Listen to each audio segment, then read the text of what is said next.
Vandag is die 1 April 2025.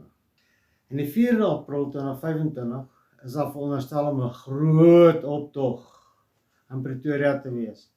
2 miljoen mense gaan bymekaar kom in Pretoria, opmars na die Uniegebou, die president uit die Uniegebou gooi.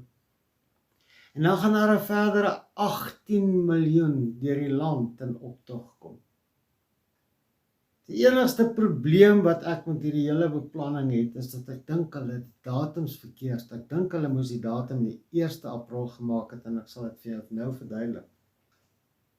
Daar's meer goed as net om die president uit die Uniegebou uit te gooi. Ngalani in Mosambik wil sy president uitgooi. Something that has never happened in our country is about to happen. That is the removal of Mnangagwa. Mnangagwa is about to be removed. And by Sunday, I predict that Mnangagwa will flee Zimbabwe. Zimbabwe wil hulle Mnangagwa uit die parlement gooi en oorneem. Hierso wil die EFF en MK hulle president uitgooi. Nou hier kan ek dit verstaan. Want ons het 'n geskiedenis na Mandela van presidente wat nooit hulle termyne klaarmaak nie. Daar's altyd 'n revolusie. Sy presidentsie word onsmaaklik beëindig voordat hy kan klaarmaak met sy termyn. Nou dit is al 'n tradisie in Suid-Afrika. Maar ek moet vra, hoekom gebeur hierdie 3 goed gelyktydig in Suid-Afrika, Mosambik en Zimbabwe? Is daar nie dalk iets anders agter dit nie? Ons weet Malema het 'n hanteerder, 'n wit baas wat nie Afrikaans praat nie. En ons weet Zuma het baie goeie verhoudings met ander wit mense wat nie goeie vriende met Malema se hanteerders is nie. Iewers gaan pap op die grond val. Die ander punt wat ons weet is dat die Suid-Afrikaanse bevolking, swart en wit bevolking, die meerderheid is gematig. Armoede is baie hoog, veral onder die swart bevolking persentasie gewys, as gevolg van werkloosheid, as gevolg van onbevoegdheid om werk te skep. En daarom kan daai mense maklik betaal word met 'n paar tekkies, 'n T-shirt en 'n stukkie Kentucky Fried Chicken om 'n optog te gaan bywoon. Dit gebeur, dis standaard in Suid-Afrika. Maar die vraag is, waar gaan die geld vandaan kom vir 2 miljoen pare tekkies, T-shirts en is daar genoeg hoender? Dan praat ons hier van 18 miljoen nie, dis meer as wat die hele verkiesing, nasionale verkiesing bymekaar kon kry om te gestem. Aan die een kant het ons hierdie verwagtinge van die ANC, van die EFF en die MK, dat hulle hierdie 2 miljoen mense gaan bymekaar kry. Die regering gaan nie stil sit en kyk dat dit gebeur nie.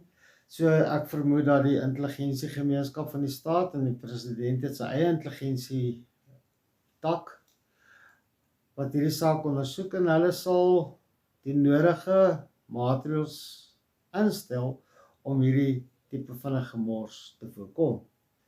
Oor die 18 miljoen is ek regtig nie bekommerd nie. Die goeie nuus vir ons is dat kriminele wat betrokke is by geweldsmisdaad in Suid-Afrika, ook die marshals is aan hierdie optogte om die massas bymekaar te kry en mekaar te dwing met sambokke. So terwyl hulle dan nou daar besig is, neem geweldsmisdaad 'n bietjie af. So vir die tyd, hoe langer hulle dit kan uithou, beter vir ons, want dan is geweldsmisdaad 'n bietjie rustiger. Ek dink die mense wat na die opgekookte, nie bestaande visioene van Siener van Rensburg kyk en die vertolkinge van hierdie vals visioene wat nooit geskryf was nie. Hulle verwag die heeltyd hierdie nag van die lang messe. Hulle verwag die heeltyd hierdie groot aanslag en hulle vrese gee vir 'n paar mamparas hoop.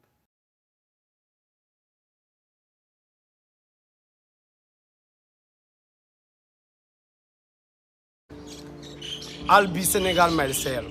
I'll be leading from the front, do what to do. Will not be scared of white soldiers, the retired soldiers. We've never been scared when they were soldiers, when they were legitimately holding guns in their hands, killing the black people. We've never been scared. We confronted those people with stones. Let the history repeat itself. Let's confront these people. We've never been scared. This is our land, this is our forefathers' land, this is our mother's land. We want Africa back. Soos hierdie Mampara van die EFF. Ek sal later oor die Mamparas praat en oor dwaasheid, maar ek sal dit in Engels doen dat die Mamparas dit ook kan verstaan. Maar ek dink nie ons hoef te bekommerd te wees oor die 4 April nie.